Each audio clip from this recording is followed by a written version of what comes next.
Марсель Марсо получил известность во всем мире как французский актер-мим, педагог и создатель школы мимов. Со своими выступлениями Марсо объездил все 5 континентов Земли. Марсель Марсо родился 22 марта 1923 года в Страсбурге, во Франции. Обучался в школе декоративных искусств, был учеником Шарля Дюлена и Этьена Декру. Со временем Марсо создает своего персонажа по имени Бип, героя множества своих этюдов и номеров. А в 1951 году ставит мимодраму «Шинель» по Гоголю. Марсо гастролирует по всей Европе, Северной Африке, Латинской Америке, Азии. Едет с выступлениями в Австралию и Новую Зеландию. В Советский Союз мастер приезжает не один раз. В 1961, 65, 66, 68, 73 и 85 годах, посещая не только Центральную Россию, но и Грузию, Армению, Азербайджан, Украину, Прибалтику и Среднюю Азию.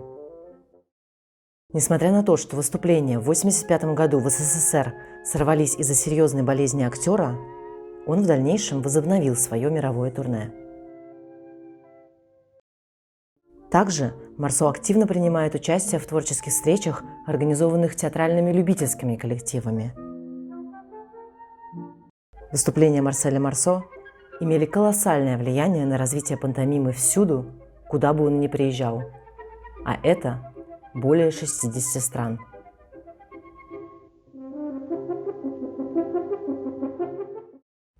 Скончался Марсель Марсо 22 сентября 2007 года в Париже. Наследие этого выдающегося мима уникально и представляет большой интерес и по настоящий день.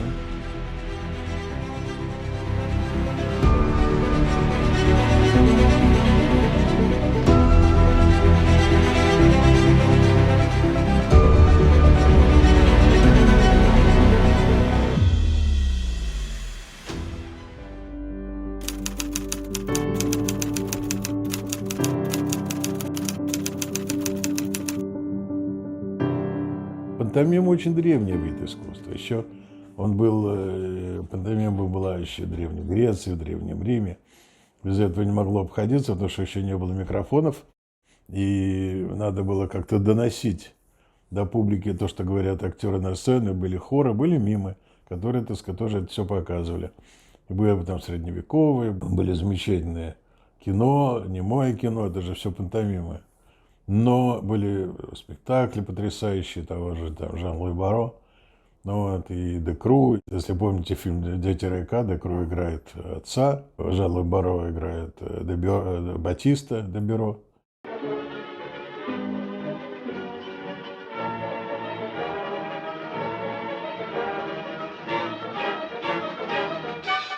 Надо сказать, что где-то до начала XIX века пантомима вообще не считалась искусством. А это было зрелище, предназначенное только для ярмарки и для балаганов. Понимаете? И впервые на него обратили внимание именно романтики. Это было в связи с Каспаром де Бюро, и тоже с французской именно пантомимой. И когда они нашли в этом театре Фюнанбюль, окраинном театре Парижа, когда они увидели этого человека и вдруг поняли, что можно без ничего абсолютно создать целый мир, населить его разными персонажами, можно создать образ человека и такого и драматичного по своей сути, и в то же время искусного и ловкого, и хитроумного. Когда все это возникло, тогда появляется эта традиция. А мне попалась какая-то книжечка, в которой было написано, что есть такое пантомима, это когда без слов и все понятно. Это удивительный жанр, это потрясающий жанр. И тот, кто может передать посредством движений, внутренней мысли какую-то ситуацию, и это бывает понятно, как без слов. Первый раз для меня со мной произошел культурный шок, когда я в свои 14 лет оказался, живя в Самаре, оказался в кинотеатре и посмотрел фильм «Попутно ветра. Синяя птица». Был такой фильм. И там был представитель, парень из Америки, я не помню, как его звали, не помню по персонажу, по герою.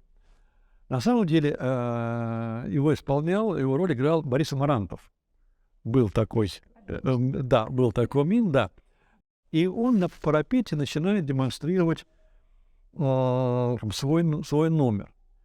Для меня тогда, как человека впервые, во-первых, я просто был прикован к стулу, и я не мог понять, как это так. Человек стоит на месте, но он идет. Он стоит на месте, у него в руках зонтик, но вдруг он с этим зонтиком улетает. Вот этот эффект иллюзии, который вдруг на моих глазах произошел, знаете, как молния пронзила, то есть вот это был посыл. Это был посыл сверху. А меня затянул, был такой фильм «Попутного ветра. Синяя птица». Мы его вспоминали вчера. Борис Амарантов играл там.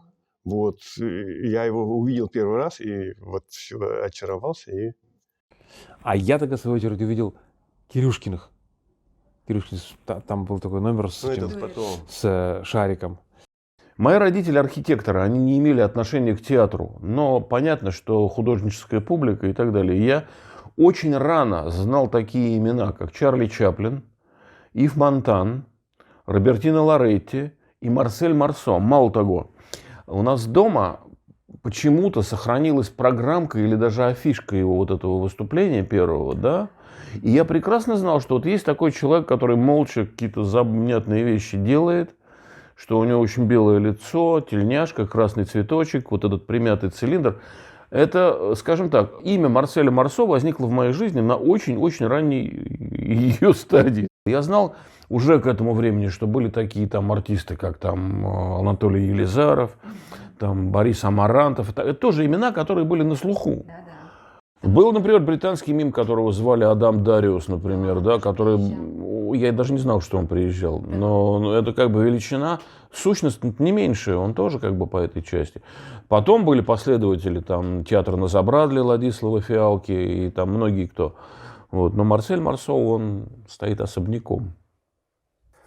Не было же интернета. Вопрос, что вы знали о Марселе Марсо? Ничего, кроме того, что он мим тоже. Он тоже, мы мимы, а он тоже мим. Более того, мы знали Жана Луи Баро. По фильму? По фильму «Дети райка», который в это время как раз прошел. «Воспоминания для будущего» Жана Луи Баро. Вот. Он там пишет о том, что он вместе с Марсо учился у Декру пантомиме. Этьен Декру в 20-е годы, в 25-м, насколько я помню, издал такой манифест, где сказал, что на 30 лет, чтобы в театре никто не говорил, и дальше постепенно, да, слово возвращалось. А все, в принципе, на молчании построить, да, тело. Я даже где-то видела «Фабрика», есть у Этьена Декру, и там есть видео деревьев, когда его артисты выходили, они с масками на лицах выходили, в набедренных таких повязках, и дальше именно только своим телом изображали то фабрику, то дерево или там другие какие-то предметы. И Декру, да, говорил о том, что как раз надо убрать, ведь мы очень часто мимикой, да, вот, а здесь без мимики, без всего это закрыто, мы будем только делать нашим телом. И вот это, конечно, бесподобно.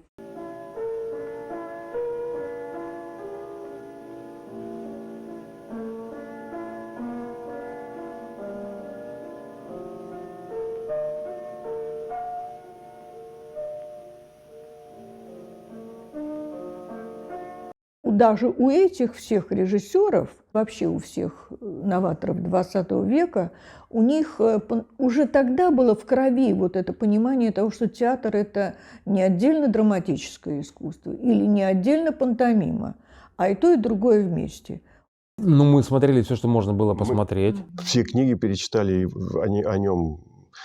Рудберга читали, все, он тоже часто, Славского. Вот. Они же тоже у него учились. по телевизору вдруг в программке я увидел, в программе, соответственно, дня, документальный фильм «Мим Марсель Марсо». Был такой. Все. Черно-белый, да. Это о нем, естественно, на французском языке, с переводом. И я помню, он где-то выходил, я помню, поздно вечером, потому что до этого показывались только определенные программы, определенного идеологии, а это вот прям чуть ли не в 12 часов, что ли, тогда поздно было. Я помню, что я уже, меня родители так, завтра в школу да, завтра в школу вставай, давай ложись спать, все, но телевизор работал, и я помню, что я лежал в кровати, под одеялом накрытый, и показывали этот фильм. Мой мозг работал на скан. Я просто сканировал, то есть я пытался все запомнить, все, что происходило в этом фильме. То есть могу прокрутить какие-то, не сам фильм, но сцены, те номера, которые показывались, демонстрировались кадры. То есть я пытался запомнить, запечатлеть, но потом это же, это же пища, потом для того, чтобы показывать. Откуда еще можно было узнать, увидеть, какие были номера. Да, нет, естественно, я до этого узнал уже, что, конечно. Я уже потом, после вот этого вот фильма, естественно, стал всю информацию искать. Как только в библиотеках, в журналах, как только возникала какая-нибудь обтянутая в черное трико фигура в белых тапочках и зонтиком, в белых перчатках, все, я тут же вырезал, складывал. Ты вспомни, как Марсель Марсо учил весь мир языку пантомимы. Это мы сейчас очень грамотно, мы сейчас все это понимаем. Вот. А Марсель Марсо единственный человек, который ездил по всему миру и сначала показывал перетягивание каната, шаг на месте, там, шаг против ветра. Потом он поехал уже с бипом, вот, уже более сложные какие-то вещи. Я знал, что это мим с мировым именем. Я знал, что он великолепный актер. Я знал, видел, собственно говоря, несколько его номеров, в основном с бипом. По телевидению в записи, конечно. А раньше не было компьютеров. Увы, ах. Я когда это впервые увидел, как можно вот все это пространство, понимаете, как будто оно есть, как вот он ходит, это все. Вот. И я с детства мне это как-то впало, и я начал уже, как, знаете, в то время не было никаких компьютеров, какие-то журналы, какие-то газеты, особенно ТВ, если телевизор, если где-то увидишь, вот это да. И я стал где-то один сидеть и пробовать все эти дела делать. Чуть ли не с 3-летнего возраста какие-то гости приходили домой, я всегда пытался какую-то показать ерунду там. И в пантомиме, и просто так, какие-то даже мамины юбки брал, одевал на себя, и там папины какие-то шапки. Да. И выглядело смешно, это у меня как бы с детства. Я как-то всегда получал не то что наслаждение, а какое-то просто я чувствовал себя на коне, когда не хлопают, смеются особенно, и как-то показывают, что вот, смотри, какой интересный. Мы Марселя Марсо знали все. Григор Гуревич был его учеником, а я была ученицей Григора. Конечно, мы это имя слышали, конечно, книг никаких не было по Марселю Марсо просто. Вот, может, даже это изложение где-то его занятий, мастер-классов, только у меня есть. Гриша Гуревич, Григор, вот, что он связан был с Марсо уже профессиональными и человеческими этими качествами. Это Борис Дмитриевич Агешин, заслуженный артист, педагог пантомимы фантастический. Это первый профессиональный мим России. Но он заражал зрителей невероятно совершенно. Во-первых, он очень был красивый и великолепно работал, передавал свои мысли, все эмоции, все это было. И зритель очень его любил, очень его любил. Всегда была Елена Викторовна Маркова, именно слово «всегда», и другого для нас никого не существовало. Она была ведущий специалист, причем уникальный специалист, она совмещала в себе и теоретика, и практика. Конечно, мы как-то всегда этим дорожили и считали, что вот есть Елена Викторовна, и поэтому пантомима развивается. А в Москве есть Илья Григорьевич Рудберг, и вот это наша мама и наш папа. Вот, и, следовательно, все хорошо и как-то движется. Чем была хороша пантомима, когда я учился, да, и партком решал все, что можно петь, что нельзя петь. Нет сценария. Нечего утверждать. И запрещать невозможно. Да, нечего. Пантомима, конечно, это вид искусства, и это большой-большой, замечательный, уникальный совершенно вид искусства, где есть ограничения. И в этом-то и прелесть как раз пантомима, что есть ограничения, нет слов, и надо выражать все жестами, руками, телом, глазами. И пантомима, конечно, она же понятна абсолютно всем. И Гриша, вот что самое интересное, очень важно, то, что он ратовал за пантомиму как за вид искусства. То есть он ставил пантомиму на одном балет, там, драматический театр, пантомима.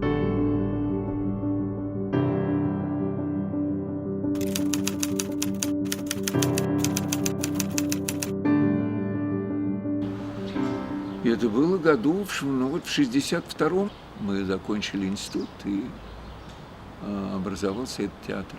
Сколько он? 1,5 года, что ли, просуществовал. Экспериментальный театр пантомимы. Это мимо. Репертуара мы создать не могли. А когда этот репертуар был исчерпан, значит, вот театр сам собой как-то угасал.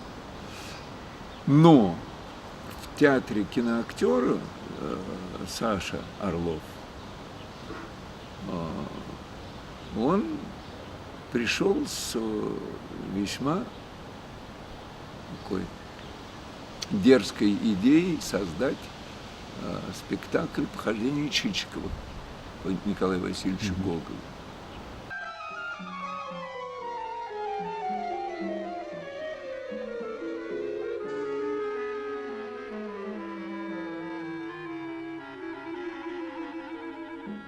С 1962 года я ходил в студию пантомимы Поздняка Ленсовета.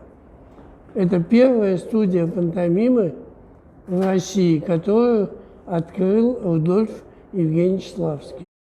Мой друг говорит: слушай, Сапуля, вы там, говорят, театр пантомимы организуете. Говорит: да, организуем, но только никто не знает, что это такое. Говорит: вот Серега занимается пантомимой. Правда, чувак, давай к нам в политех, будем делать театр пантомимы.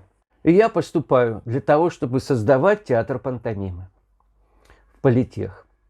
Это было в 1965 году. Я предложил своему другу Гарику Готсу, который, вот, кстати, он так получилось, что он занимался у одной актрисы театра БДТ, у Товстоногова актриса была, и она вела драматический коллектив в Ленсовета, и вот мой друг 2 класса школы, Гарик Готс, он занимался в этом коллективе драматическом, и они должны были выступать в госпитале. И когда они должны были выступать, я спросил Гарика, не попросит ли он разрешения, чтобы я выступил с маленькой программой, которую я сделал по Марселю Марсо после того, как я увидел его в 1961 году во Дворце культуры Ленсовета.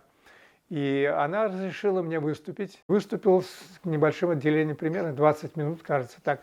И был успех, и это меня вдохновило. А потом я говорю Гарику: давай сделаем с тобой пантомиму какую-то такую. И так как я занимался фехтованием, то я предложил ему сделать сцену фехтования. Это была первая моя пантомима, когда мы играем на сцене. Дуэль называлась пантомима. Такая пантомима. Я понял, что мне вообще для жизни мне не хватает пантомимы. Потом я какое-то время вдруг узнал, что, оказывается, Григура шифруется как Григорий Гуревич. Вот. Потом я поступил в Институт культуры на заочное отделение. И со мной вместе в одной группе был такой Михаил Гуревич. И мы начали все показывать, кто во что гораст, что мы умеем уже после поступления. И вдруг он выходит с пантомимой. Я потом его спрашиваю, я говорю: а ты какое-то отношение к Григорию Гуревичу имеешь? Он говорит: это мой родной брат. Это Миша, младший брат Григора. И Миша меня туда ввел. Ученики Григора, это была основа пантомимы Ленинграда. Я считаю, что это великая пантомима была. То есть нами, так сказать, было заполнено все, так сказать, пантомимическое пространство. Попала в студию пантомимы случайно. Сначала занималась в Ленэнерго. Пришла туда в 19 лет. У нас был агит-театр «Огонек». Такой, школьник вел. И как дисциплина пришла такая Тамара Кравцова преподавать классику пантомимы. Она мне сказала после нескольких занятий: я тебе одной советую, иди в пятилетку. Там Григор ведет студию, очень интересный человек. Только тебе одной из всех, вот иди туда. Я так подумала, почитала репу и пришла. Долго стояла у дверей, долго боялась, потом полетела, сказала: я хочу заниматься. Вот. А поскольку я бросила акробатику, я просто такая стала плотная, ну, когда в спорт бросаешь, не толстая, не была толстая, но такой корешок. А видно на фотке, какая у меня моська. Сколько мне было? 21. Он такой длинный, посмотрел на меня своими глазами, как жара в зеленый. Тогда он придется похудеть. Я так худела, я так бегала по парку Победы, до тошноты, я бегала, худела. И вдруг я нахожу журнал 68-го года «Юность». И там большая передача, это в смысле статья вот о Грише Гуревиче, о Марселе Марсо. И, короче, я этот журнал прочитал и думаю, счастливые люди, кто вот у Гриши, этого Гуревича, у Григора занимается. И у меня прям запало вот это. И вот этот журнал, он у меня был всегда. И я пошел в студию какую-то, и вдруг занятие, и вдруг там так. И вот это волновое движение, а глаза закрываешь, вот полное ощущение полета. Полное просто. Вот ты настолько физически посвящен вот это, вот там разминки, да, идут это. И я прям в этот же день перешел. Я говорю, можно, возьмите, я на колени встану там. Танька вспоминает Филимонова. Григорова. Она была, да. Они принимали Гришу Гуревича, да. И они садились, вся студия, человек 20 там. И, значит, там, откуда вы, а что вы, а это. И такие допросы делали. Мокрый был от ужаса. А мне так хотелось попасть. А мне говорят, не пройдешь, и это не возьмут. Гриша так считает, что должен коллектив принимать. И проходит, ты можешь поверить, год я занимаюсь там. И вдруг мне случайно попадает этот журнал. Случайно в общежитии в моем. Представляешь? Я вот открываю, и я опять мокрый от ужаса и от счастья. Там же это и есть Григор студия. Тут-то мы его Гриша Гуревич называли. А там-то он как бы Григор, и все время Григор. Ну и я не совместил это. И я вдруг попадаю, у меня аж слезы были. Сейчас мурашки тоже побежали. У нас был джазмен, настоящий джазмен. Он сидел на живом фортепиано. У нас были такие занятия, как называется джаз-пантомима. Он садился на фортепиано, открывал крышку и начинал там дергать струны. А мы должны этот звук изобразить телом. Или там бум по клавишам. А мы должны своим телом пластикой изобразить. Тоже такие, да, современный подход. Да, вот так вот. У нас занятия, чтобы вы понимали, были 5 раз в неделю по 4 часа. То есть мы выкладывались от и до. Это было хуже всяких тренировок спортивных. Вот, это было и репетиции, и йога. Вот, начинали мы, так сказать, с йоги, с там, всяких асаны и так далее. Потом были, так сказать, пластика, занятия просто техникой. А потом уже, так сказать, репетиции всяких пантомим. Это был 2010 год, когда в Новосибирский институт театральный приехала Елена Викторовна Маркова со своими мастер-классами по пантомиме. Она же очень часто ездила вообще по всей России и за пределами страны, давая мастер-класс и рассказывая о пантомиме. И мне так это все стало интересно. Я влюбилась в Елену Викторовну, в Марсо, во все то, что там происходило. Когда я закончил цирковое училище, я приехал в Питер. Затем была для меня очень важная встреча с Леонидом Янгибаровым.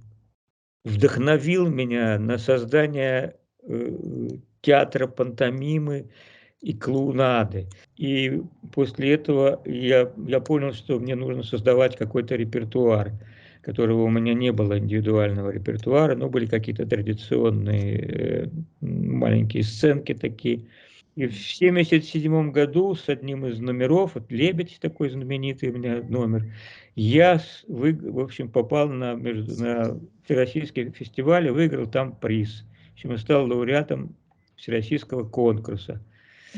Пантомима, вот это «Лебедь», где я использовал куклу и пантомиму. И там у меня родилась идея совместить эти два жанра клоунада, пантомима. И вот с этой идеей я решил организовать театр и стал искать людей. И набрел на студию вот при Ленсовете Славу Полунина, мне понравилась их работа, и я предложил им сделать театр. Уральский политехнический институт, театр-студия МИМ. Вот. Мы были в 1982 году на МИМ-параде, показывали сольный спектакль из жизни насекомых. Слава Полунин пошел. Да. А он уже тогда задумывался тоже сделать спектакль.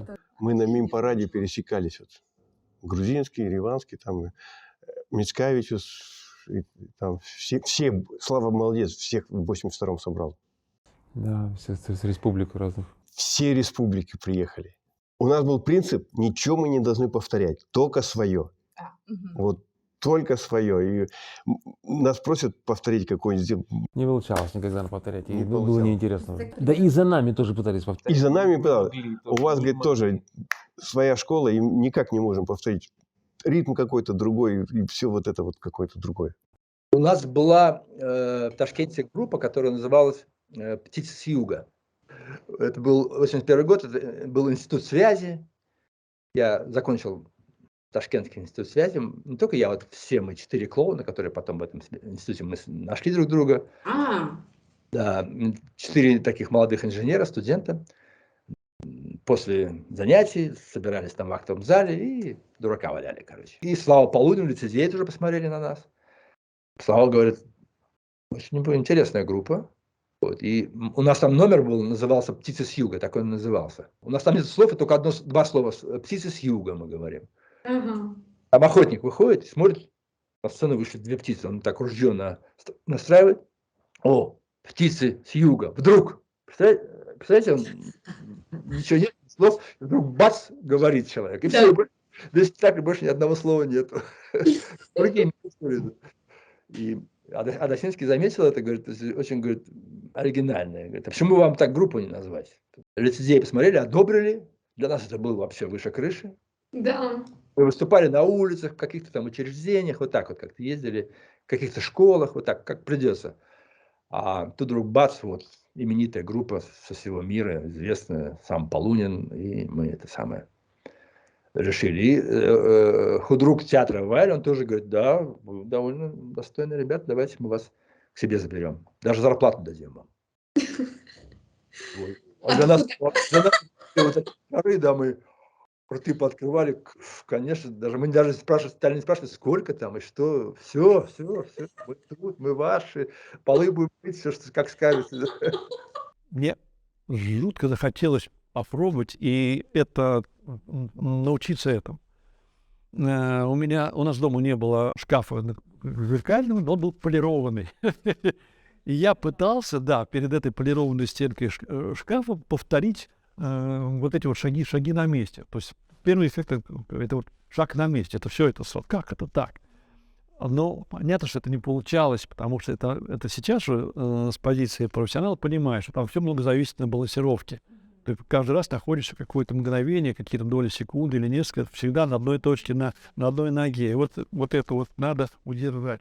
Я помню, как мне это не получалось, я заваливался, я взял стул перед собой, держался за спинку и пытался повторять вот эти шаги. Чего-то я добился. Конечно, не за один день, чего-то я добился. Все занимались самодеятельностью, что-то придумали, свои номера. Я придумал, в общем, на рыбалке. Как я приходил с удочкой на берег, как я разматывал удочку, как я там червячка. В общем, все, что на память физических действий. Да, но самая фишка была, как я шел на эту рыбалку. То есть вот это.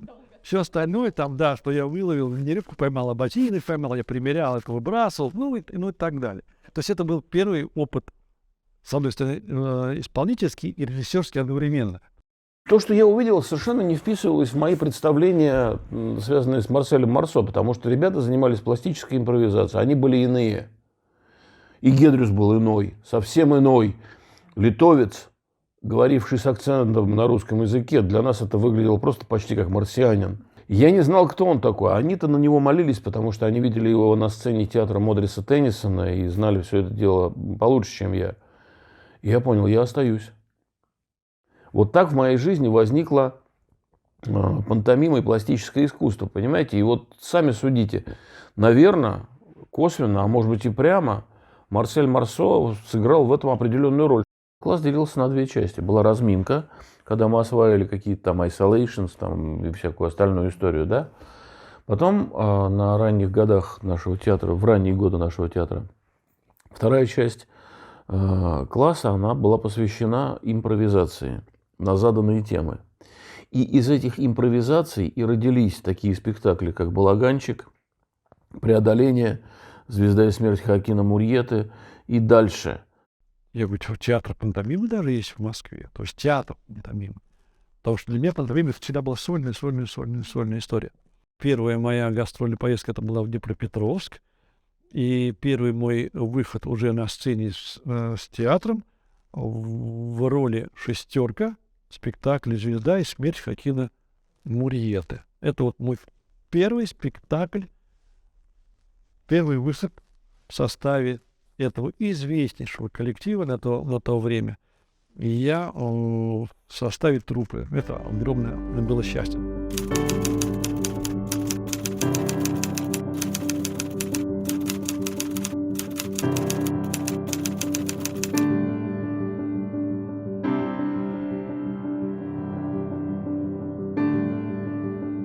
Приезжает Марсо, у него были запланированы в Советском Союзе гастроли на полгода. Вот. Он жил в лучших гостиницах, да, он встречался с общественностью и так далее. Мы его подавали как человека, который выжил. Он, правда, не был в концлагере, он был в сопротивлении. Этот бэкграунд для Советского Союза был самое то, что нужно. Он в Харькове был 4 дня. 4 дня. И мы после первого же его выступления, а мы-то понимали, наш человек приехал, кто тут еще мимый? Мы и Марсель Марсо. Ну, еще ребята в университетском театре Синт тоже занимались пантомимой. Синт – синтетический театр. Зал на 1800 мест. И дальше 4-го ряда со сцены ничего не слышно. А сцена такая, что можно на танках ездить. И Марсо работал на этой сцене. Он работал с Пьером Вери. Пьер Вери был мастером позы. У него всякий раз перед каждым номером он выходил в каких-нибудь живописных лохмотьях и принимал такую позу, которая должна была раскрыть содержание пантомимы Метра, который вслед за ним выходил. Вот. И в каждой стране, что было удобно, без переводчика, на русском языке было написано «Воятель масок». В октябре, это уже 1957 года, в Москву впервые приехал Марсель Марсо. И, насколько я знаю, он выступал в зале Чайковского. Причем в зале, в котором сроду никто, кроме симфонических оркестров или ансамбля Игоря Моисеева, никогда на сцену не выходил. Тем не менее, Марсель Марсо выступил именно там. И это была сенсация. Значит, соответственно, мне было вот впору 2 месяца. Первая встреча, именно как встреча, состоялась в 1973 году Елены Викторовны, когда была еще запись на телевидении. И ее пригласили как там специалиста, и тут Марсо. Она мне так рассказывала: Юлечка, вот представьте, начинается концерт, а Марсо всегда везде, когда он ездил по миру, у него было 2 действия. Первое – это стилевые упражнения, вот та самая гимнастика Мимпур, да, Декру. А второе действие – это были уже номера. Таким образом, Марсо знакомил зрителей, такая образовательная история, о том, что не просто выйти и начать показывать что-то, а сначала показать, из чего это все складывается, такую детальную раскадровку сделать, а потом уже некий такой монтаж того, что из этого получается, и показывать свои номера, бип его прекрасный, вот, где-то мимо драмы, вот это было второе действие. Она говорит, 2 или 3 часа на сцене был 1 человек в луче света, без музыки, потому что у него с музыкой был только вот из его личного 1 номер, вот, юность, зрелость, старость, смерть. Причем 2 раза в начале и в конце звучала Моцарт, Вот, а в остальном вообще все он показывал в полнейшей тишине. И вот это время, пока длился концерт, все завороженно смотрели только на одного человека. Вот на Марселя Марсо, который стоял внизу на сцене. Дальше она как-то рассказывала, что после концерта она как раз, представили их друг другу, и Марсо пришел в гости к Елене Викторовне. Он ей показывал прямо дома разнообразные там стилевые упражнения. Это самое такое прекрасное воспоминание. Я помню, с каким она воодушевлением, с блеском в глазах, такой гордостью всегда рассказывала. Я видел его, так сказать, 2 раза. Первый раз это в ДК Ленсовета, это было, так сказать, его выступление, когда он приезжал. И второй раз я увидел в Нью-Йорке. Да, и вот надо сказать, что и первое, и второе его выступление, они как-то очень по-разному на меня повлияли. Первое выступление, конечно, это, так сказать, как бы открывается новый мир. То есть это тогда было, конечно, в 60-х годах, это все было очень необычно, интересно, Запад, и новое какое-то веяние культурное, и новая форма театрального искусства. И, конечно, это повлияло очень сильно на меня. Поскольку он приезжал часто, да, то... Сколько раз вы видели? Я видела, наверное, раза 3, не больше. Когда Марсель Марсо работал в концертном зале у Финляндского вокзала. Это был самый первый приезд. И я обалдел, когда он с берега вставал на лодку или на плот, и он стоял, и он делал так, он замер, и он делал так. Как будто качается. Это была магия. Вторая встреча была в концертном зале у Финляндского вокзала, там, где Ленин стоит, памятник Ленину, скульптура Ленина стоит там.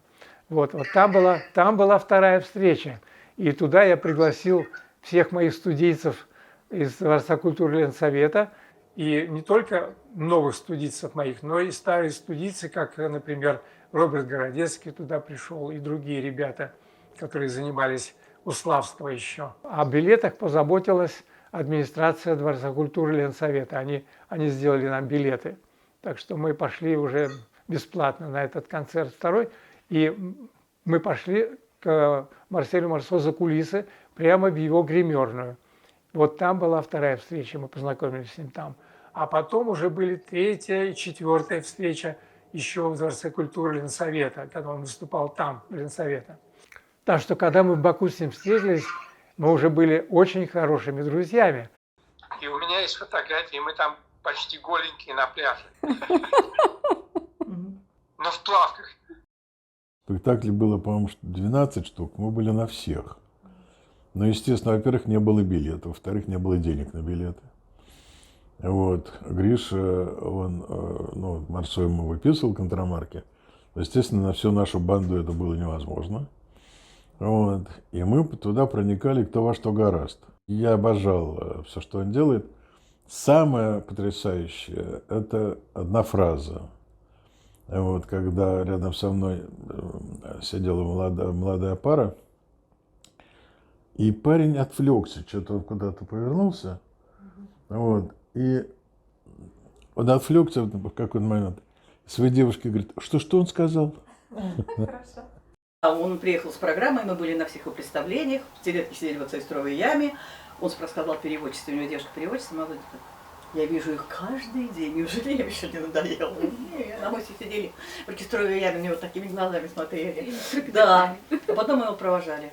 Все. И больше мы его не видели, да. Так у нас началась вся эпопея, когда Марсель Марсо приехал в Ленинград. Говорит, Марсель Марсо приехал. И мы пошли смотреть. Мы посмотрели его спектакль, произвело нас неизгладимое впечатление, потому что то, что делал Марсель Марсо, не делает никто. Никто и никогда. И он этот спектакль давал вот в первой пятилетке, которую сейчас снесли, ее нету. Я помню, впечатление было неизгладимое. Ну, представляешь, один человек на сцене 1,5 часа работает номера. Гастроли были его. В ДК Ленсовета начали показывать спектакль. Ну, мы уже настолько были наслышаны, а встречи еще не было с ним. Настолько наслышаны, я сидел, у меня слезы стояли просто весь спектакль. Потому что у него есть потрясающие номера, вот это, где маска, вот это, где он снимает, опять вешает, и потом оказывается никак снять эту мастерской маску. Да. Потрясающий просто, это действительно гений. Вот гений. Я вспоминаю, что вот Марсо, и вот он выходит на эту площадку, вот так, как встал, вот так вот. И все, и тишина в зале. Он снимает в финале эту маску.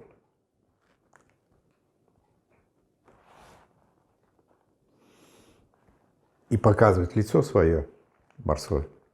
У меня уже вот так все там. Потрясение просто. Вот сидишь и... Наверное, такого гения не будет уже, как Марсель Марсо.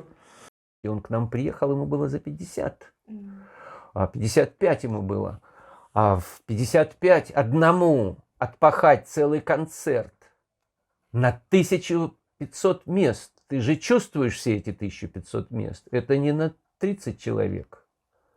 Ты это ощущаешь, кто на больших сценах работал, то знает, что ты отдаешь больше значительно. Первое было отделение вот его сольной из номеров. Ну, он уже, конечно, был пожилой. Ну, сколько ему было? 74, 76. Это был 96-98 год. Да. Вот. Но была видна была мощь, была выразительность, она читалась просто вся это. Там, ну, движения все отточенные, они уже... Отточенное движение, это как мастерство было. Оно осталось у него всегда. Большая, конечно. Была немощь. Сквозила его сквозь немощь, сквозило вот это вот былое такое состояние. А второе отделение... Его ученики работали. Ученики, шляпа, как называется? Котелок. Или котелок называется, шапоклю, там как-то. Ну, котелок. Очень, короче, котелок. По-моему, чуть ли не по Шинели, что-то такое, там мотивы были Гоголя. Ну, в общем, спектакль такой, уже были ученики его. Но это смотрелось, конечно, уже немножко по-другому, когда он несет свою эстетику сам, да? Это убедительно. А когда вот эстетику того времени несут современные, пытаются нести современные, значит, люди, им это не очень естественно. Потом смотрелось немножко таким искусственным. Ну, вот он... Хорошо все. Да. Это его. Это его, да. А вот они, это не их. Группа это уже... Почему мы говорим, что пантомима это... Авторская. Это поэт, это режиссер, это и актер, и в одном лице. Потому что они уже были отраженным цветом от него, светились, да. Вдруг приезжает Марсель Марсо и выступает в казино «Париж».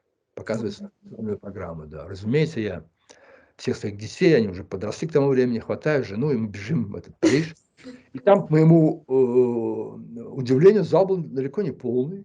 Там здоровый зал, если честно, да. Но это все-таки Лас-Вегас. Вот. Марсель Марсо часто приезжал в Америку. В Вегас, по-моему, был впервые. Это уже какой был год? Это 2004 или 2005. Когда я в Америке ходил на Потамак на Марселя Марсо, когда у него заканчивалось первое отделение, предпоследний номер, он отходит назад, и в это время падает сундук из последнего номера первого отделения, где сундук, в котором бип исчезает в 5 сантиметрах от Марселя Марсо. Он даже не моргнул глазом. Упала, и бог с ним. И первое отделение закончили. Это было фантастически.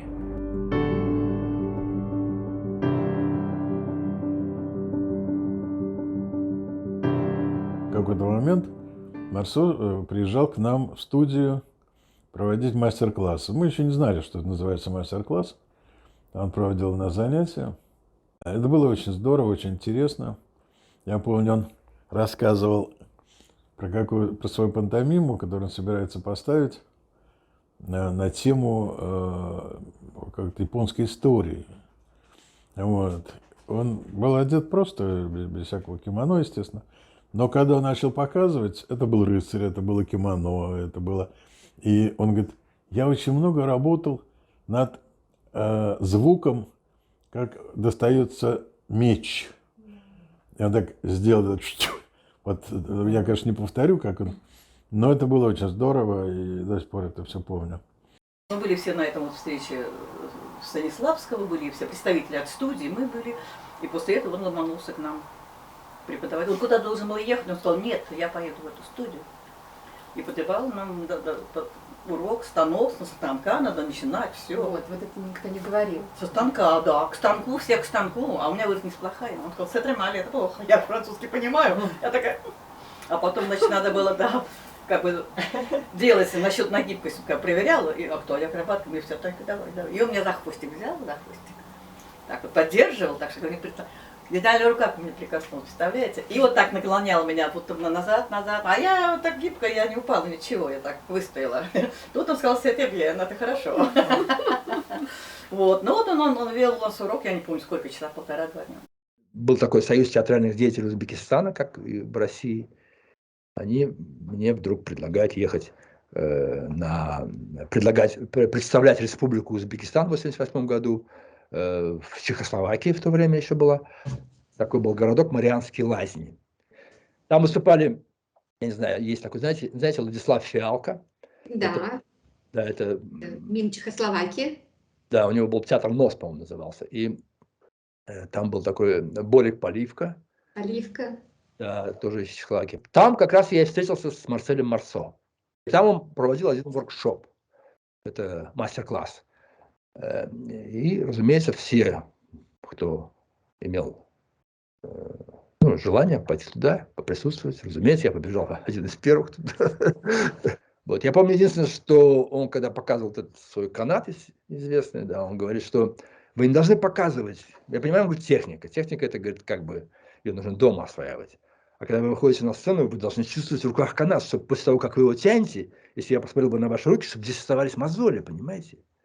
Вот так надо его тянуть. Это как вот у Станиславского, если, говорит, вы перевоплощаетесь, и в тот момент, когда у вас взяли вдруг кровь, у вас не должна быть ваша кровь. Должна быть кровь того персонажа, в которого вы перевоплощаетесь, говорит.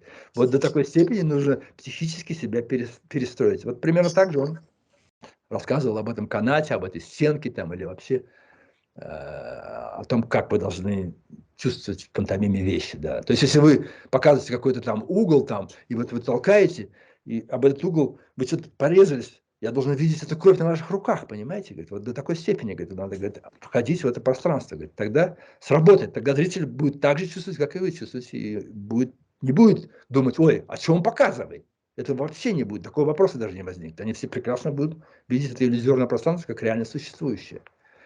Кстати сказать, Марсель Марсо приходил тогда к нам, значит, в театр. Была встреча с ним после того, как он посмотрел «Похождение Чичикова», и даже была какая-то репетиция, и вот он еще нам там подсказывал, что, ну, вообще ведь действительно можно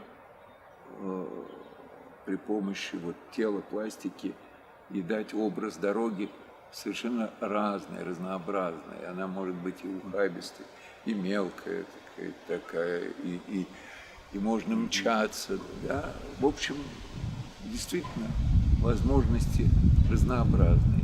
Встреча с Марселем Марсо произошла в 1985 году.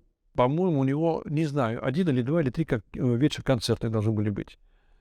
И перед этим была встреча. Это проходило, насколько я сейчас помню, мне кажется, в Театре эстрады. Такой вечер-встреча, еще не концерт. На сцене сидел Марсель Марсо, рядом с ним Генрис Маскевич, который как бы вел этот вечер. То есть он задавал вопросы, Марсель Марсо отвечал, вот какой-то такой был, да, вопрос из зала задавались, ну какая-то вот такая вечер, это будешь. Я вот помню только картинку сидящих 2 мастеров на сцене. То вот как-то я, честно говоря, забыл про эту встречу. После того, как ты спросила, задал вопрос, а виделись вы или нет, я думаю, да когда я мог с ним видеться? А потом вдруг вспомнил, да, это не запомнилось, потому что не было вот такого общения. Да, оно было и потом не было концерта, потому что ровно после этой встречи, после этого вечера, в этот же вечер, когда он оказался в гостинице у себя в номере, у него произошел сильнейший приступ прободения язвы. Его просто на скорую увезли в больницу, сделали операцию срочно, и буквально на следующий день, там, или через день его увезли опять в Париж, отправили. То есть не удалось воочию увидеть его выступление на сцене, как говорится, живьем.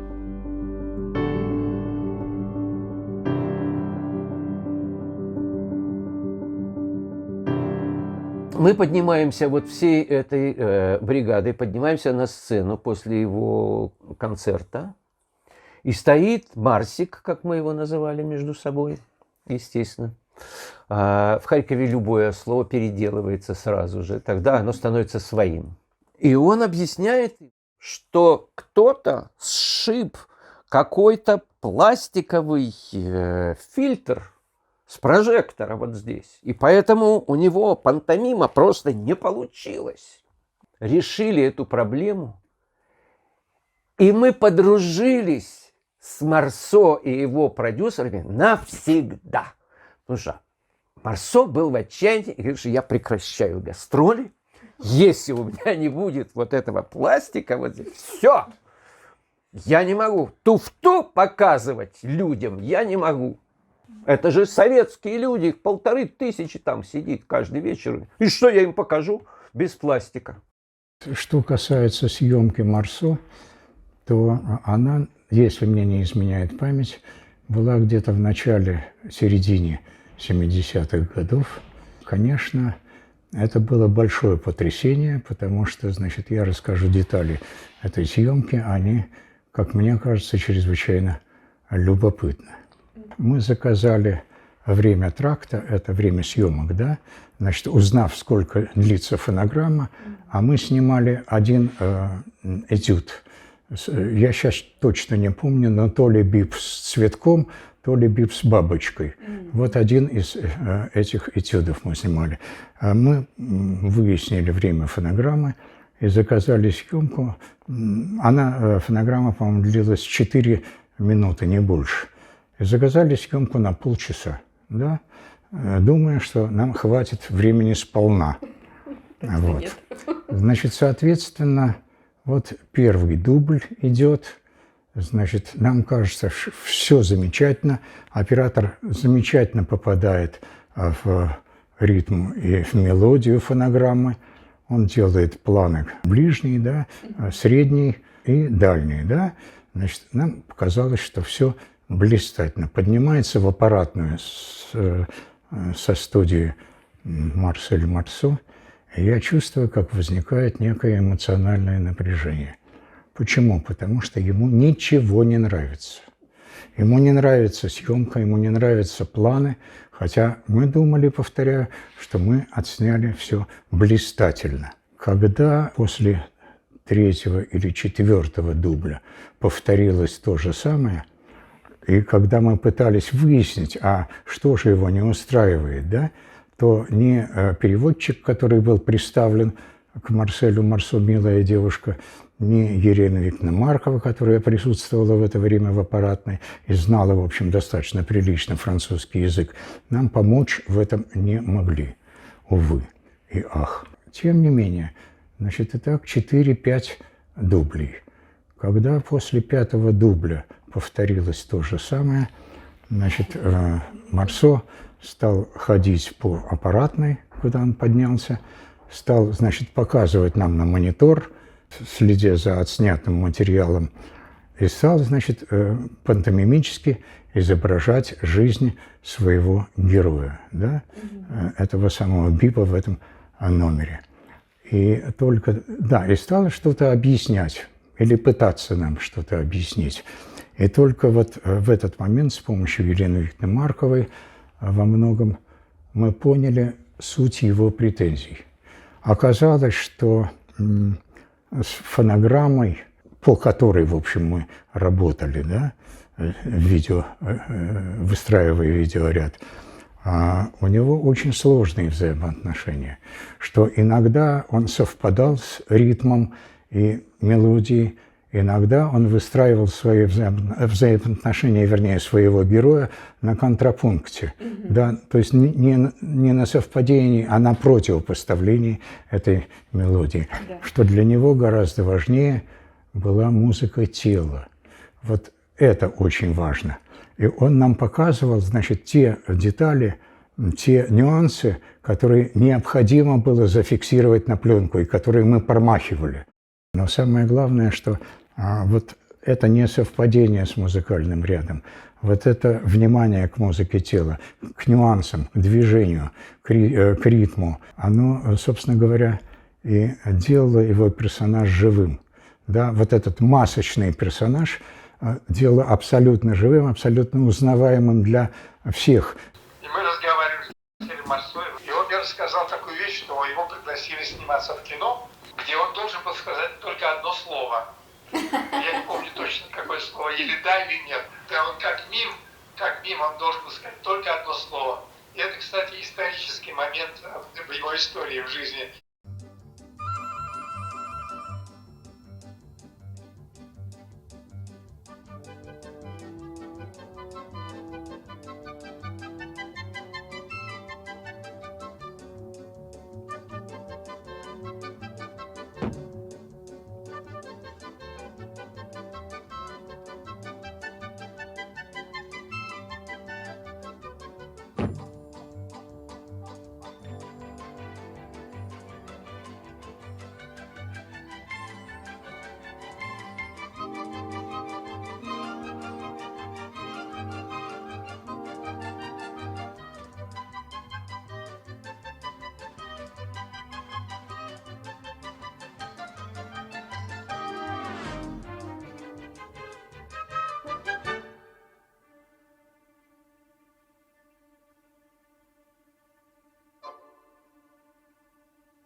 Пошли, там говорят, пойдемте там, за кулисами, там, значит, это, можно с ним пообщаться. Мы пошли, там, стоим в очереди, какие-то люди заходят туда, бургомистры, там, такие, чиновники какие-то к нему туда-сюда, и театральные школы, и мы стоим в уголочке, ждем. Ну, думаю, наверное, уже, может, минут 40, наверное, да? Да. Ждали, уже идти, что ли, как-то, процесс идет мимо без нас. Отправили нашего менеджера туда, немца. Он говорит, тут, мол, русские мимо пришли, вас ждут. Он говорит, так, да, ну-ка, погодите. Все, всех. Идите, ребята, сюда. Все. Значит, мы подошли. А до этого, мы же про него много читали. Он, значит, писал или говорил, воспоминания были написаны. Он был фанат Чарли Чаплина. Да. Вот. И когда он встретился с Чарли Чаплин приехал в Европу. И он к нему также пробрался, как мы. И говорит, разрешите поцеловать вашу руку? Маэстро, да? Разрешите поцеловать вашу руку? И поцеловал. Это мы запомнили. Марсо говорил хорошо по-немецки. По-немецки. Поэтому мы общались как бы без переводчика, могли вполне так сказать, объяснить. Мы говорим, Марсо, вот мы про тебя мы много помним, знаем. Это правда, что вот было вот такая ситуация была, что вы так поцеловали руку.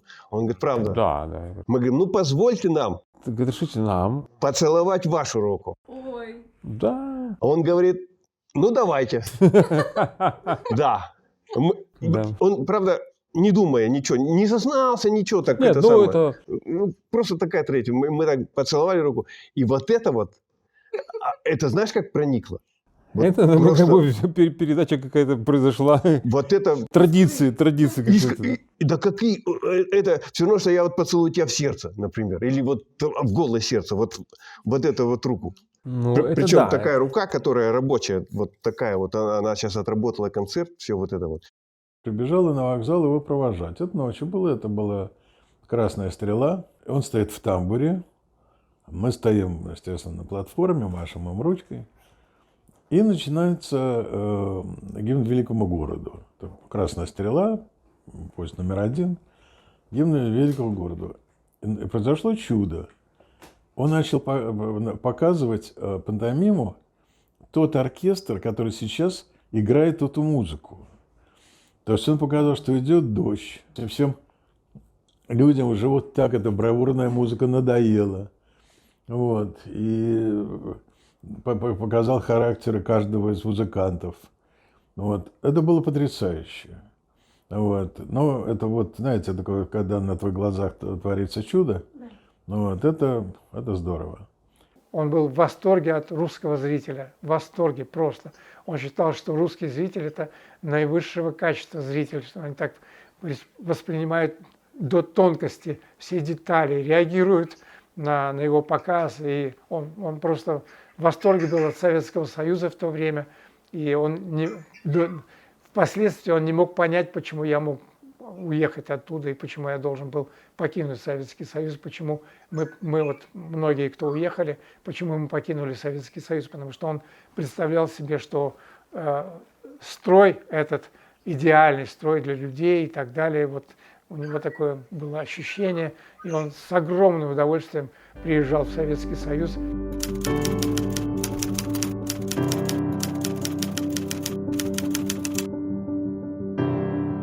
Этот мастер владел чем-то таким, что я не имел.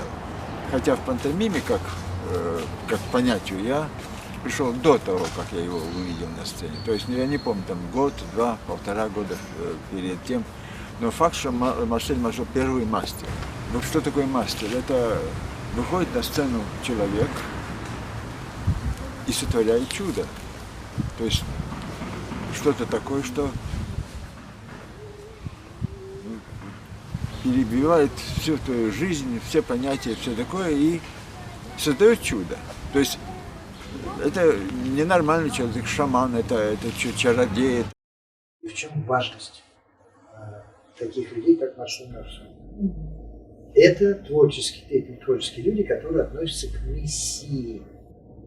Они миссионеры. Они несут определенную, это не вера, это определенное знание. Вы знаете, я был потрясен им дважды. Первый раз, как я сказал, на сцене, да, я был просто в шоке, потому что для меня он открыл совершенно новый мир, такой высокой, настоящей, профессиональной, до деталей пантомимы, где каждое движение – это была душа и понимание характера, выражение характера. Это что-то было невероятное. До такой детали это ювелирная работа, то, что он делал на сцене. Характер, каждое движение, каждый взгляд, каждая маленькая деталь продумана, сделана так, что она была не только понятна зрителю, но она была исполнена на высочайшем уровне по-настоящему. Это шокирующее совершенно зрелище, то, что он делал. Вот. И когда мы с ним встретились, это был удивительно теплый, доброжелательный, добродушный, человек с юмором, человек с невероятной душой. Во-первых, его выступление. На нас такое сильное впечатление произвело его спектакль, что после того, что бы он ни делал, проводил он урок или просто разговаривал с нами, мы были в полном восторге от него. Марсель Марсо, конечно, это чудо. Очень невысокого роста. Значит, такой он был субтильный. Ну, как невысокого? 1,76 м. Ну, мне показалось, что он очень вот прямо вот как вот тоненький, да, такой тоненький. Ну, форма была, он следил, чувствовал. По реке. По реке. По реке. И фотографии тоже показала. Да, по реке. У него парик этот, и грим уже, он, как и у нас тоже, после такого выступления яркого, мощного, долгого, когда он весь стекается, он уже такими, становится морщинками, и вот такое лицо необычное. Он не тяжелый человек, совсем не тяжелый. Он внешне очень спокойный, потому что он знает, что он делает. Даже когда он преподавал урок, он мягкий человек, мягкий. Мягкий, интеллигентный, спокойный француз такой. Нельзя сказать, что у него как бешеная энергетика, нет, такого нет. Вот на сцене, да, потому что он работает. А в жизни вот это такой очень... Деликатный такой. Мягкий, да, мягкий, спокойный, деликатный. Не громкий голос, сам невысокого роста. И вот такой, не суетливый. Обаятельный, человек обаятельный, да. Мне показалось, что это человек абсолютно взрывного темперамента. Правда? Да. Хотя иногда он пытался себя обуздать, да, потому что, ну, все-таки публика, с одной стороны, а с другой стороны, эта публика, те люди, которые были в аппаратной, его вдохновляли. Он работал на них тоже, пантомимически, жестами, глазами, мимикой. Значит, он обращался и к ним тоже, как бы говорил: черт возьми, ну как же вы не можете меня понять, я же так внятно это все объясняю. Он был абсолютно похож на себя сценического. У меня такое ощущение. Тоненький тогда, хотя ему было уже, судя по всему, за 70, наверное. Ну вот как мне сейчас. Он же гений, это же мы понимаем все, что он гений. Значит, все, что он говорит, должно быть гениальным. Конечно, это было очень интересно. Причем, знаете, потом, когда к нам приезжали, я тоже работала в разных фестивалях, и приезжали какие-нибудь актеры из Франции, которые говорили, что вот, мол, мы ничего не говорили. Они тоже делали вот эту самую пантомиму. У них это в крови, как бы, я не знаю. Начиная от Каспара Дюберо, вот примерно так, то есть 19 века. И когда я видела, как они работают, я понимала: боже мой, какой это уровень низкий по сравнению с тем, что делал Марсель Марсо. Ну, впечатления от него были, конечно, очень-очень сильные, совершенно завораживающие. Причем это вот так на дыхании. Вдыхал и смотрел, как возникал этот мир из-под его рук, с его глазами, и все, как все это возникало на сцене. Вот. И какие-то его номера там, те, которые уже стали совершенно знаменитыми. Я потом читала про это, и Ленка мне рассказывала очень много. Такие, как, скажем, «Клетка», один из самых. Вот это вообще было потрясающе. Было ощущение, что человек действительно оказался вот в этой клетке. Такое отчаяние, трагизм, который передавал его персонаж, он был настолько искренний и совершенно не такой, знаете, не игровой, а вот это было психологическое переживание. Это была трагедия. Причем трагедия выражена минимальными выразительными средствами. Вот этой пантомимой, движениями рук, и этой пластикой, этой мимом лица и так далее. Изготовитель масок – величайшая вещь. Потом у меня большое впечатление произвело, у него была пантомима «Суд». Ресторан у него была прекрасная вещь. Потрясающие были вещи, потрясающие. Самое важное, что Биб у него переодевался. Он не застревал в клише каком-то. И это вот, для любого мыслящего человека, который он это непроизвольно начинает воспринимать. Поэтому для меня Марсель Марсо оказался как иллюстрация именно живой пантомимы, а не засушенной, не вырезанной из картонки фигуры. Что достаточно было тогда модно и много. Конечно, все отработано. Потрясающие номера. Если юмор, то достаточно хороший, серьезный юмор. Вот что меня лично вдохновляло, это стилизованные упражнения. Это вот как он шел, как двигался, шел, смотрел, все там. Ну, отбирал. Целый мир собирал, все вокруг себя, отыгрывал, все как, и думаю, все вот это самое. И я вдруг с такой предельной ясностью понял, кто такой Марсо. Прежде всего, это был очень хороший актер. И вот это вот самое главное во всей этой истории. Он был, конечно, великий популяризатор пантомимы, непревзойденный популяризатор.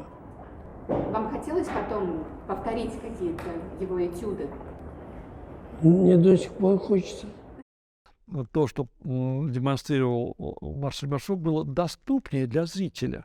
Легко считываемые все эти сюжеты и понимания. Да, опять же срабатывал эффект вот этой иллюзии, как так на пустом месте человек на пустой сцене, целая жизнь возникает, разыгрывается, целые истории, мы угадываем персонажей, сюжетов, и этого льва, которого дрессируют, хотя его нет, и посетители банкета, где они... То есть вот этот вот момент захватывал, и он близок для неподготовленного зрителя.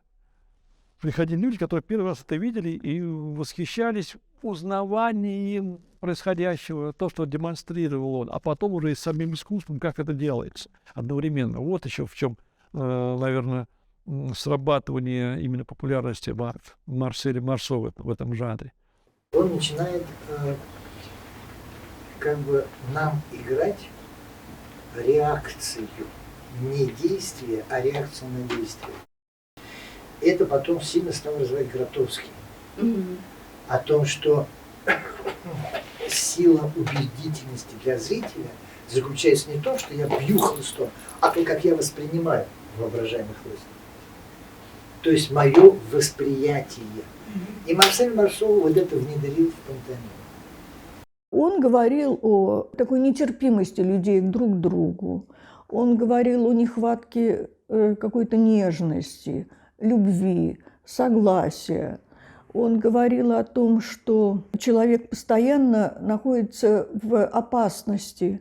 И эта опасность, она исходит не только из внешнего мира, но иногда она чревата и какими-то внутренними посылами, тем противоречием, которое может возникнуть в самом человеке. Это тоже было.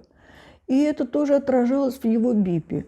То есть он был некий, знаете, такой, я бы сказала, уникальное зеркало реальности.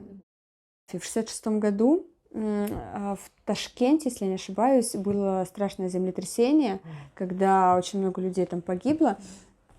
Но мало кто знает, что вообще Марсо, помимо того, что он деньги вкладывал вот в свою школу, да, он еще много как меценат и вообще как благотворитель. И деньги, которые он заработал со своих концертов, он перевел как раз в Ташкент для того, чтобы там помочь людям как-то восстанавливаться. Это был, не знаю как, потрясающий человек, это большого сердца, во-первых, человек, от него прям излучало. На сцене он смотрится великолепно, видно, что человек не молодой, но все-таки это Марсель Марсо, зная вот всю, как бы весь шлейф, всю историю его очень непростой жизни. Вы же знаете, даже если вот этот фильм я вам послал. «Сопротивление». Это вот по его рассказам во многом этот фильм, то есть он спасал детей во время Второй мировой войны. Там, это была просто, я говорю, сногсшибательная личность. Мало того, он еще и успевал показывать, развлекать, спасать. Потом после всего этого, что он пережил, он состоялся как творец этого всего. Причем на сцене нет ничего. Есть только один человек, и, может быть, какое-то музыкальное оформление и свет. Все. И вот всю дорогу этот человек тащит за собой целый мир, целую вселенную, а ничего нету. То есть это все очень близко к снам, да, по сути. То есть мы видим целый мир, мы его переживаем, у нас начинает биться сердце, а проснувшись, а я, оказывается, всего лишь спал. Вот тут примерно такая же история с Марселем Марсо.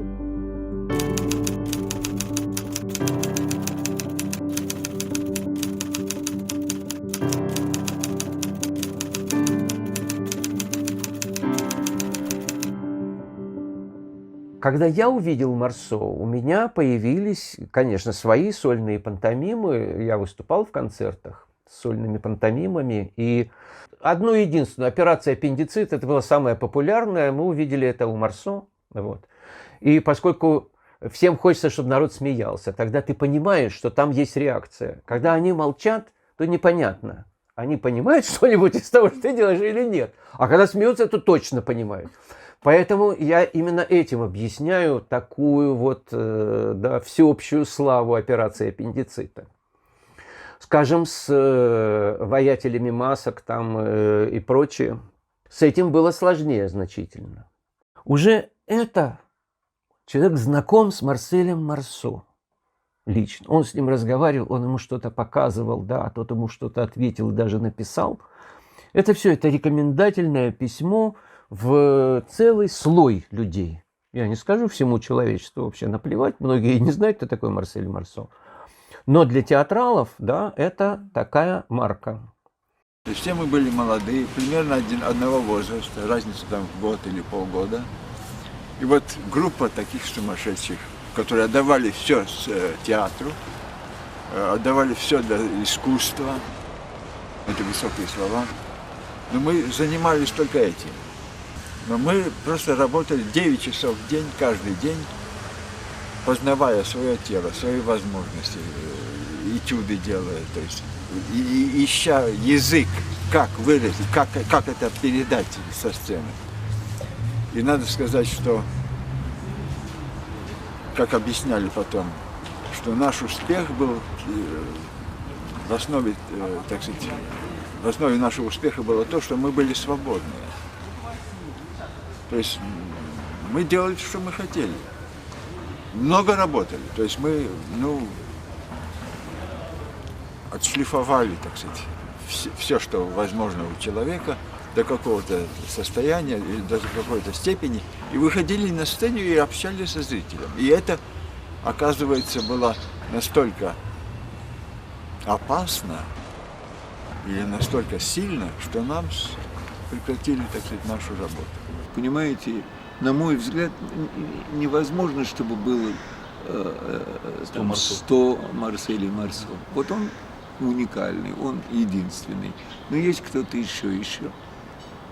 Именно, может быть, поэтому наш театр пантомимы довольно быстро исчерпал себя. И мы были, значит, если мы существовали при Бюро пропаганды советского киноискусства, то потом нас всех перевели в театр киноактера, где мы продолжали играть спектакли, сделанные Александром Александровичем Румьевым. Эти сюжеты замечательные. Там прекрасные были пантомимы. Прям за то время, пока он преподавал, отшлифовывались каждым следующим поколением артистов, студентов, что-то там добавлялось. И эти пантомимочки превращались, на мой взгляд, в такие маленькие шедевры. Увидел фотографию Марселя Марсо и Райкин вместе. Оказывается, они оба были судьями в Лондоне. Они судили пантомиму. Я даже не знал, что Марсель Марсо и Райкин, они встретились когда-то. И когда Марсель Марсо сказал, что вам надо обращаться к великим людям вашего, значит, театрального общества, кто был таким человеком в то время? Райкин, конечно. И Аркадий Райкин назначил мне встречу. И когда он назначил встречу, я пришел к нему на Кировский дом 17, домой. И он попросил, значит, показать нашу программу в Театре эстрады. Мы показали ему, почти отделение наших пантомим. Но ему очень понравилось настолько, что он сказал: а вы можете завтра выступать со мной во Дворце культуры Ленсовета? Для нас это было, вы можете себе представить, шок. После того, как я перестал повторять Марселя Марсо, вещи, конечно, это было в самом начале, да, когда я уже ставил свои вещи, меня интересовали философские пантомимы. И вот я ставил пантомиму «Человек и море», например, вы знаете эту пантомиму. Да. «Человек и машина», которую запретили на телевидении показывать. Мы пришли на телевидение, и начальство позвонило в студию. Что это вы там такое показываете? Что-то подозрительно. Это что? Что такое «Человек и машина»? Это кто? Это о чем такое? В общем, запретили нам показывать эту пантомиму.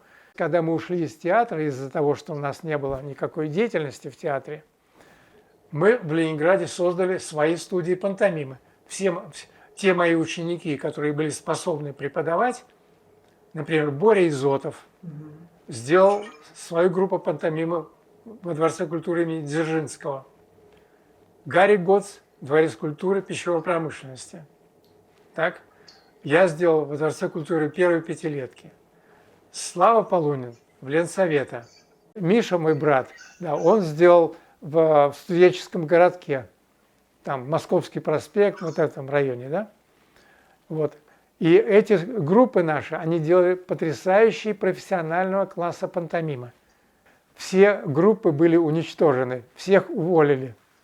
Уехали в Сыктывкар работать.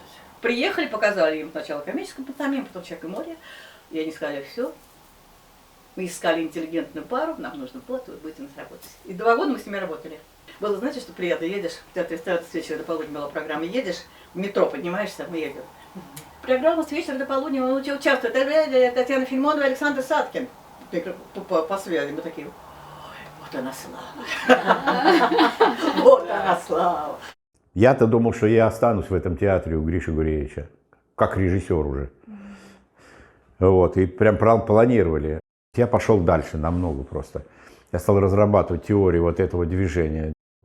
Уже живя в Америке и в Канаде, работая там с таким прекрасным цирком, как цирк Дю Солей, да, где у меня все очень здорово получалось довольно долгое время. Я участвовал в создании 5 или 6 шоу. Я был арт-директором известного вам шоу «Аллегрия», куда я пригласил Славу Полунина, кстати сказать. Это моя была история. Я часто задумывался о том, почему у меня там все получалось довольно здорово. 99% моих удач тамошних заслуга того, что было сделано в театре Гедриуса Мацкевичуса. Сейчас вот мы работаем над спектаклем. Я вот сейчас, такое у меня маленькое пространство, это мой театр. Это был гараж, я здесь сделал театр. По сути, мы когда брали этот дом, мы уже думали сделать школу искусств вообще. Последний спектакль, который называется «People», я привез уже сюда, и здесь сделал театр. И в 2018 году у меня была премьера этого спектакля. People – люди, да, вы понимаете. Такой спектакль, он с сарказмом, с сатирой, из пантомимы, из клоунады. Вот. Никаких слов там нету, там есть много. Там есть слова, но они так звучат. Такое, знаете, понимание, куркудакский язык. Да, да. Говорю на каком-то, вот.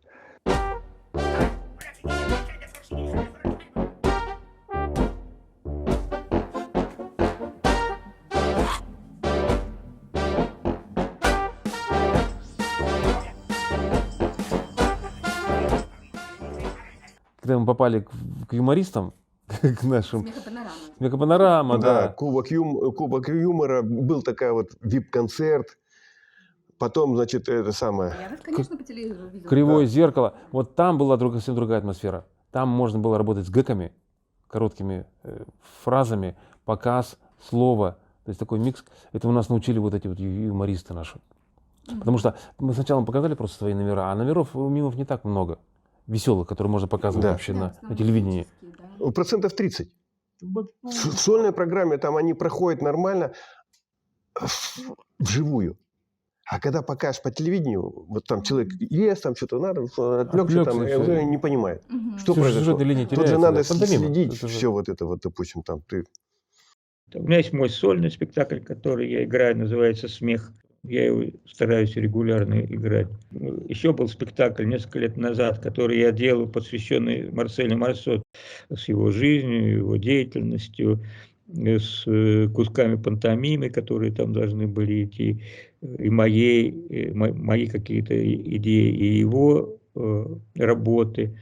Вот. Ну, это такой мультимедийный должен был быть спектакль, но, к сожалению, не нашлось спонсоров на этот спектакль, и он остался, так сказать, еще одной задумкой Федерации больничной клоунады профессиональной. Вот. И, ну и, конечно, так сказать, я продолжаю свою актерско-режиссерскую деятельность на ниве пантомиме клоунады. Тогда это уже, так сказать, уже то, что на всю жизнь у меня осталось. Сейчас мы увлеклись вот именно вот обучением. И мы ходили по отделению с чемоданчиком. Таким. Нас звали дельфинами. Почему? А на нас дети реагируют как на дельфинов. Суть игры – игра как принцип обучения. Все. Мы даже вывели принципы игры для себя. 2 принципа. Все хорошо, все по принципам. Все. Анализируем. Мы же уже... Это... Игра должна быть интересна обеим сторонам.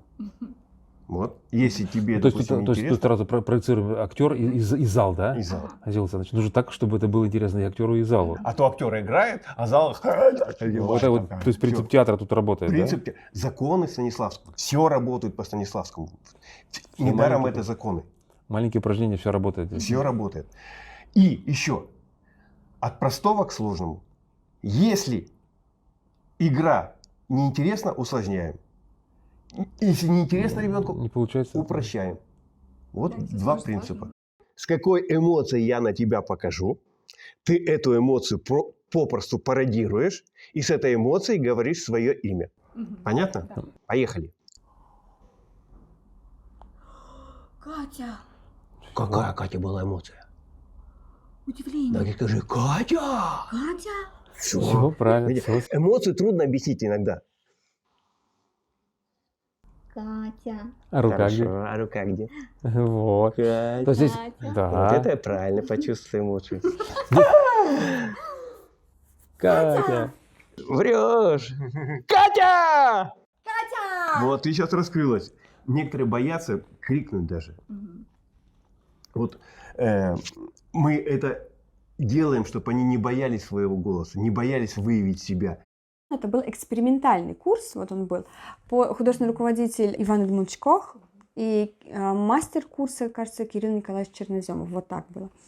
И ее пригласили как преподавателя, педагога пантомимы, и она говорила, знаете, мне кажется, что вот, посчитали, что он, вот выпустили одних, и все, да, дальше не надо. Встал вопрос же о том, а куда их выпускать?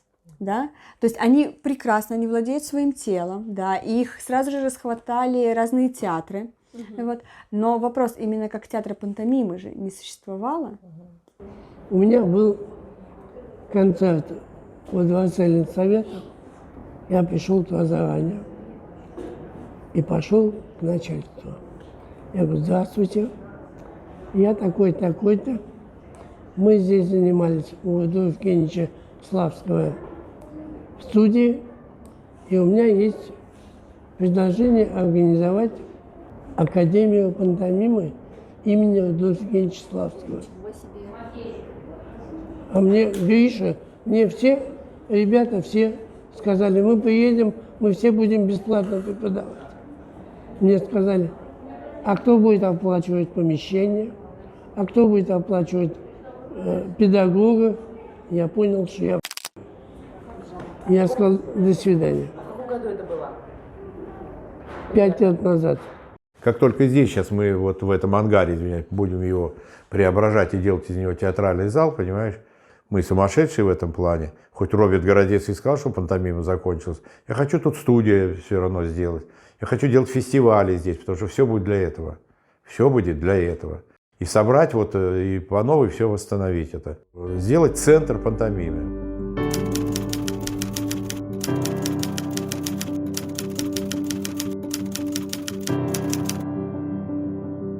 Вообще не представляю, как можно сейчас...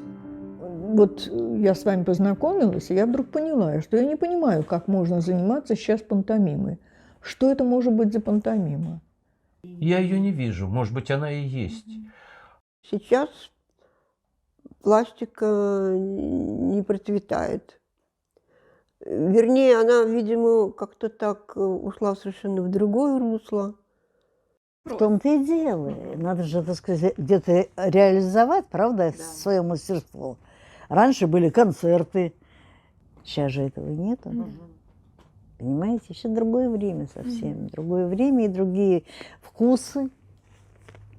И это, к сожалению, превратилось в Америке в ругательное слово. Когда там говорили «мим», люди просто плевались и отворачивались, потому что буквально все, так сказать, мазали лицо, делали стенку, и это пошло по миру просто.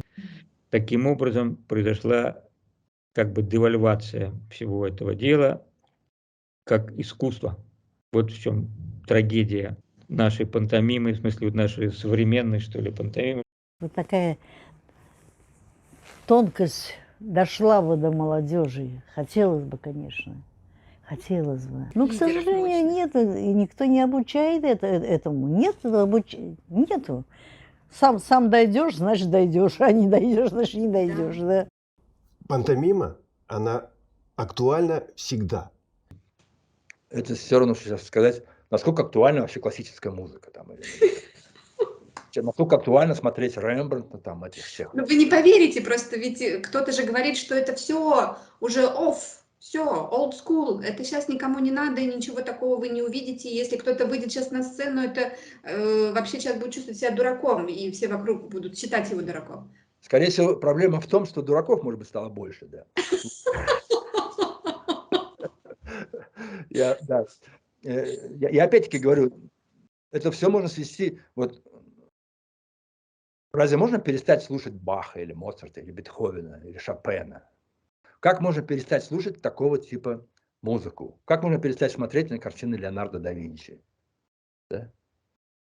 Как это можно? Всю эпоху Возрождения вдруг убрать, что ли, или что? Всю эту культуру. Как можно перестать читать греков древних? Все, вообще начался весь театр. Ну, насколько нам известно, может быть, и раньше начался. Вот.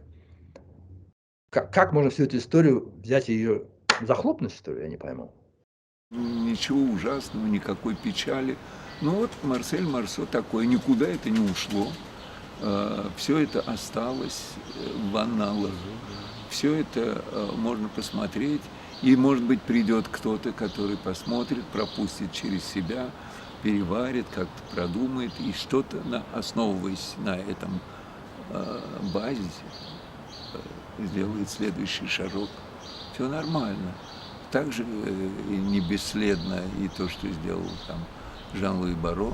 И все это никуда не пропадает. Поэтому мне не кажется, что надо так печалиться и говорить, ах, вот она уничтожена, она исчезает. Исчезает этот вид искусства. Ничего он не исчезает. Появятся люди, которые сделают это. С другой стороны, сказать, что ее больше нет, она умерла, это неправильно. Классический джаз умер? Нет. Классическая музыка умерла? Нет. Немое кино, в конце концов, оно существует. Просто оно меняет свои формы. Пантомима перейдет в кино. Люди устали от словесности, люди устали от того, что повторения постоянные в фильмах. Так? И они хотят что-то новое.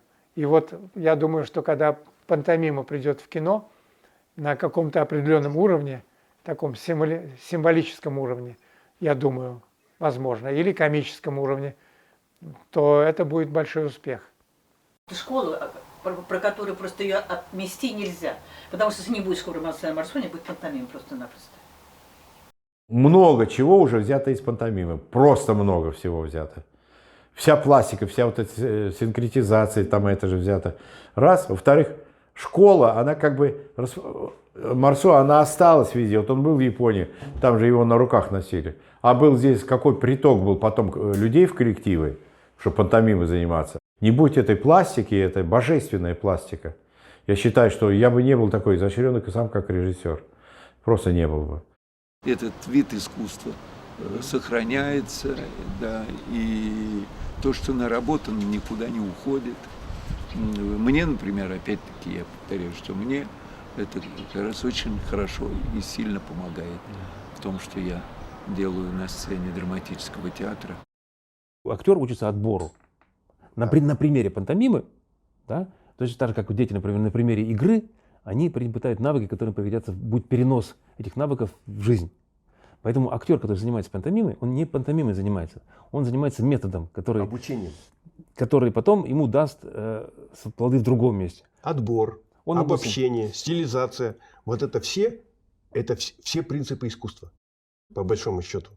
Через эту дисциплину ты обретаешь очень точную ориентацию в пространстве. Ты организуешь пространство вокруг себя, и ты организуешь себя в этом пространстве. Это не значит, что по этим канонам ты должен существовать в пластическом театре. Но ты должен их знать. Ты должен их знать. Они должны лечь где-то в твое подсознание, в память тела и так далее.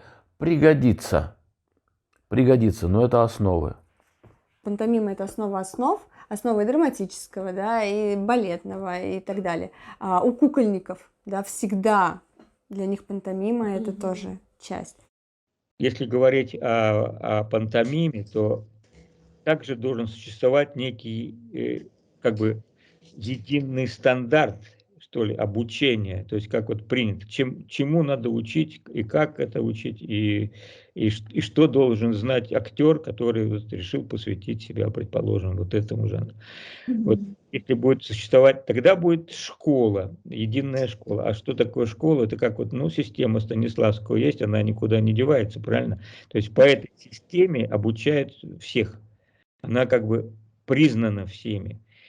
Поэтому если, предположим, будет создана единая школа, такая, скажем, пантомимы, или, скажем, можем мы отойти от слова пантомимы, а школа движения и пластики и так далее, которая основана на пантомиме.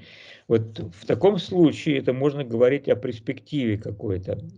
Гитис откликнулся на необходимость такого предмета, пантомимы, но не только стилистических упражнений, естественно. Вот. Но так как это обращение было буквально в прошлом году, летом, это чтобы запустить, это же нужна программу надо разработать, ввести ее в программу других предметов.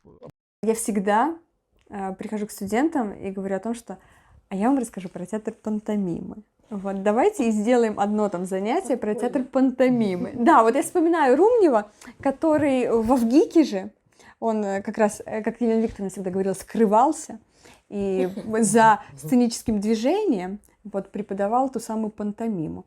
Вот у меня иногда такое ощущение, что я, конечно, не подпольно, да, это в рамках предмета и разные виды театра, но я как-то рассказываю студентам про театр пантомимы, когда, не знаю, наш институт проводит пластический конкурс, какая-то пантомима, да, просачивается все равно.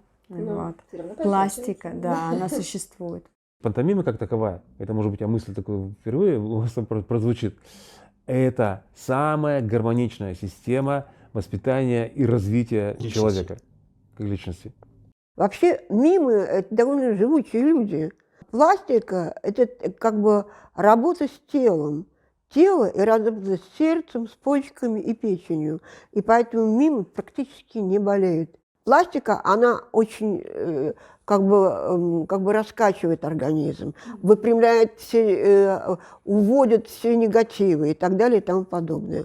Пластика, она для здоровья, ну просто, вот нужно написать объявление, приходи заниматься пластикой, всегда будете здоров. И позитивен. И позитивен, да. Пантомима обладает лечебным эффектом. Уникальным лечебным эффектом, комплексным лечебным эффектом. Лечитесь. Я думаю, что сейчас время для того, чтобы пантомима опять возрождалась по одной причине. Мы жили в то время, когда только эзопов язык был возможен. А эзопов язык развивает образное мышление. Нынешнее молодое поколение не знало запретов. Образного мышления ноль, бытовое совершенно. Культура потребовала вернуть народу образное мышление. Вообще-то пантомима развивается дискретно. Она то появляется, то исчезает. Вот как это именно у этого вида искусства, непонятно. Но тем не менее она появляется в периоды каких-то глобальных перемен в обществе. Вот что-то происходит, слом эпох какой-то. И пантомима возрождается. В принципе, вот сегодня мы видим вот эту смену каких-то эпох, которые происходят. И я думаю, что, может быть, и пантомима как раз возродится. Вообще, нижайший вам поклон, вашему энтузиазму. Вы это все поддерживаете и делаете. Тем более у вас существует театр, вы показываете спектакли. Вот, и вы это развиваете. Несмотря ни на что, что бы ни происходило. И кто бы вам ни говорил, что пантомима уже умерла, только благодаря таким людям, наверное, все это как-то продолжает существовать, да. Вот. Иначе бы это всего уже давно не было. Поэтому за это огромная вам благодарность. Авторы фильма – актрисы театра игровой пластики «Миминор» Екатерина Варлакова и Антонина Попова. Город Санкт-Петербург. В пантомиму влюбились в 2007 году, а уже в 2008 несколько увлеченных пантомимой девушек объединились в творческий коллектив. Обучались пантомиме сначала частным образом, в Петербурге. У актеров театров «Лицедеи», «Человек», «Террамобили», и даже у Елены Викторовны Марковой, а позже ездили на интенсивы по пластическому театру за рубеж.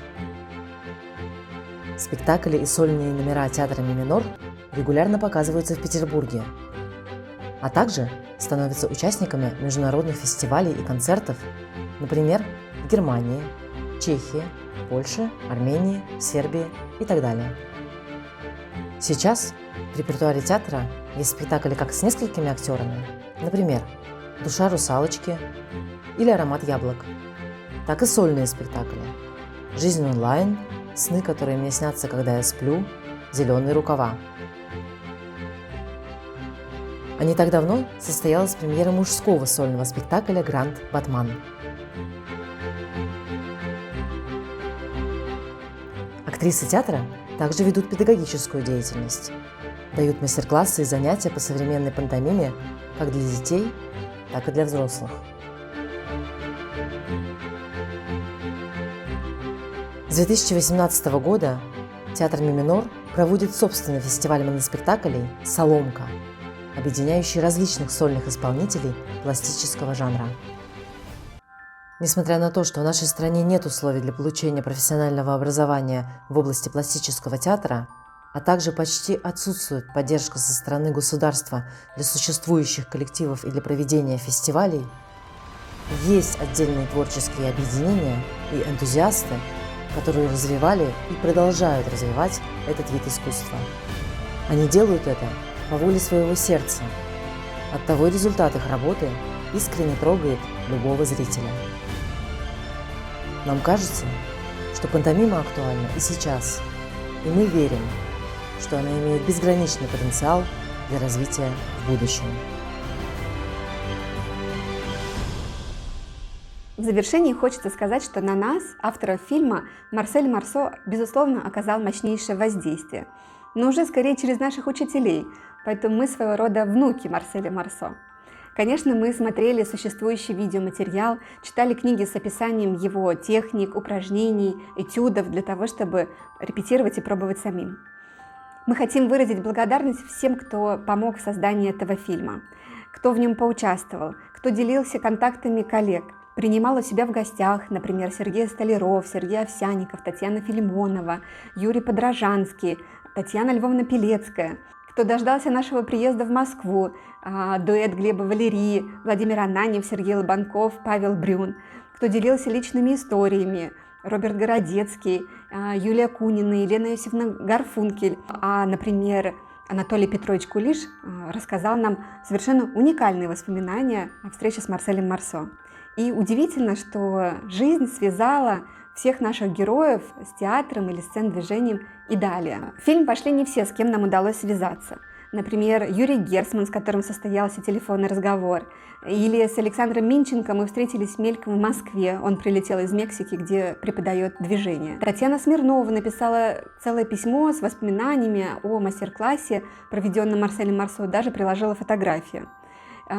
Связались с лицедеем Николаем Терентьевым и некоторыми другими, но отснятый материал составил более 20 часов, и, конечно же, хронометраж фильма просто бы не мог вместить всех. Спасибо за консультации и советы Ане Владимировне Константиновой, нашему близкому другу, коллеге Николаю Курушину. Благодарим Ирину Зайцеву за предоставление фотографий с выставки, посвященной 90-летию Марселя Марсо, а также Валерию Шевченко и Александре Житинской за архивные видеоматериалы. Особая благодарность Всемирной мим-организации под управлением Марка Стояновичем, Сербия, за идейное вдохновение и поддержку. Фильм «Дети Марсо» вмещает в себя наибольшее количество воспоминаний героев, которым посчастливилось встретиться с Марселем Марсо лично. Он представляет собой культурную и историческую ценность. Фильм будет интересен всем, кто когда-либо занимался, занимается и, возможно, будет заниматься пантомимой.